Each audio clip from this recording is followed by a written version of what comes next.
नमस्कार मंडळी, आपण त्र्यंबकेश्वरमध्ये आलोय। आल्यानंतर आपण कुशावर्त तीर्थराज या घाटाचे दर्शन घेतले आणि आता रविवारचा दिवस आहे आणि रविवारी सकाळी 9:30 वाजता आम्ही निघालो मंदिरात दर्शनासाठी। आपल्या सर्वांनाच माहिती आहे की ज्योतिर्लिंग त्र्यंबकेश्वर हे एकमेव असे ठिकाण आहे जिथे ब्रह्मा, विष्णू, महेश या त्रिदेवाचे दर्शन होते। इथे आल्यामुळे आपल्याला खूप छान दर्शन मिळेल, समाधान मिळेल, आपल्या नेहमीच्या कामासाठी आपल्याला आणखी गती मिळेल, यश मिळेल, यासाठीच आपण देवळात दर्शनासाठी जात असतो आणि आम्ही सुद्धा त्यासाठीच आलो।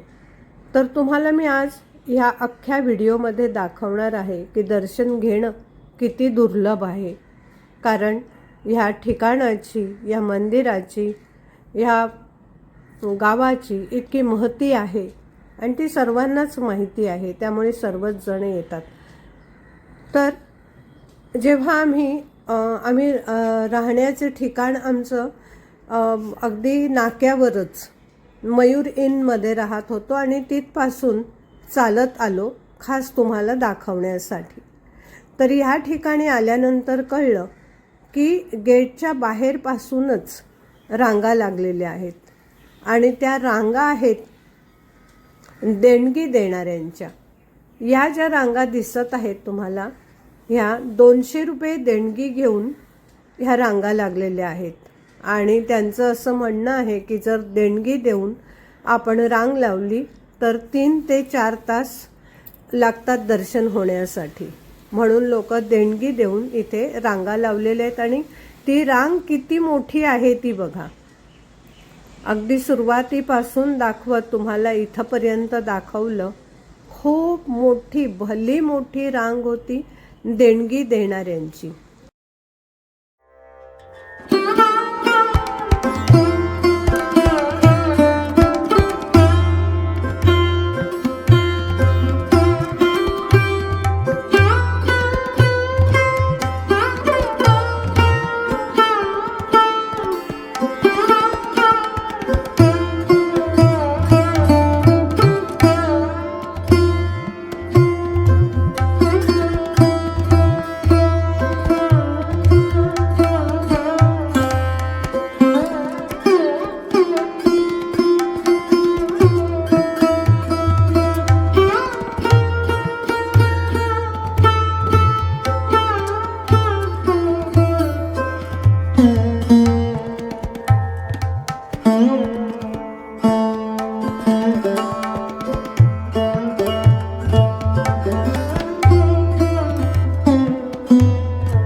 देणगी न देता रांगेत उभे राहून जाण्याचा निर्णय घेऊन आम्ही पुढे आलो। महादेवासाठी फुले घेतली आणि पुढे गेलो। पुढे गेल्यानंतर आम्हाला कळलं की ह्या रांगा सुद्धा देणगीदारांच्या आहेत आणि आम्हाला तिथे काही जाता आले नाही। मग पुन्हा मागे वळून आम्ही निघालो देणगी न देणाऱ्या रांगेकडे। तर तेही तुम्हाला दाखवते। तिथून आम्ही निघालो, इथे आलो। इथे पाहिल्यानंतर पाहून अवाक व्हाल, कारण रविवारचा दिवस होता आणि शिवाय ख्रिसमसच्या सुट्ट्या होत्या।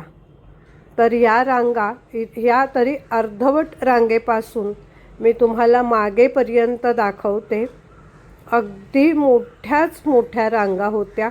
आम्ही इथे चौकशी केल्यानंतर तिथल्या स्थानिकांनी सांगितलं की या रांगा मंदिरापर्यंत जायला 5 ते 6 तास लागतील. इतक्या मोठ्या लांबच्या लांब रांगा. दर्शनासाठी रांगेत उभं राहावंच लागतं आणि आमच्याही मनाची तयारी असते.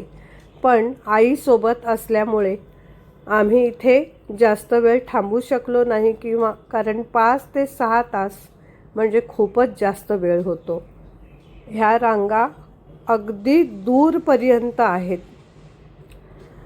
याहीपेक्षा अजून खूप दूर ह्या रांगा लागलेल्या होत्या. मग आम्ही तिथून मधूनच माघार घेऊन पुढे जाण्याचा निर्णय घेतला आणि आता असं ठरवलं की आपण फक्त दुरूनच मंदिर पाहून नमस्कार करून आपण निघून जायचे.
पण मंदिराच्या आसपास जाण्यासाठी कुठेही रस्ता नव्हता.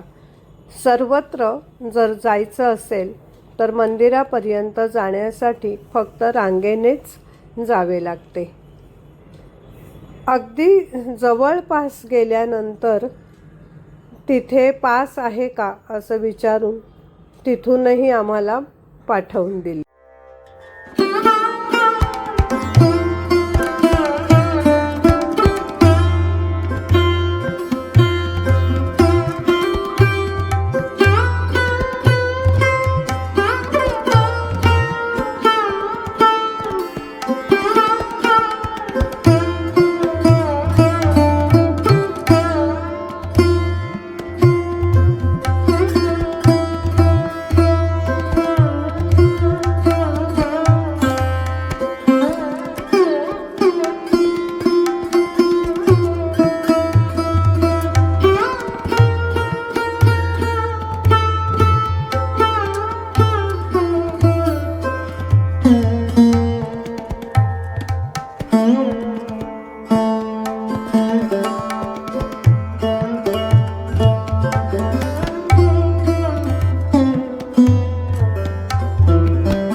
इथेपर्यंत जाऊन आपण उद्या सोमवारी दर्शन घ्यावे या विचाराने आम्ही माघार घेतली. तर सोमवारचा संपूर्ण व्हिडिओ मी सादर करणार आहे, तो नक्की पहा. इथेपर्यंत व्हिडिओ पाहिल्याबद्दल धन्यवाद. हर हर महादेव. जय शिवशंभो. धन्यवाद.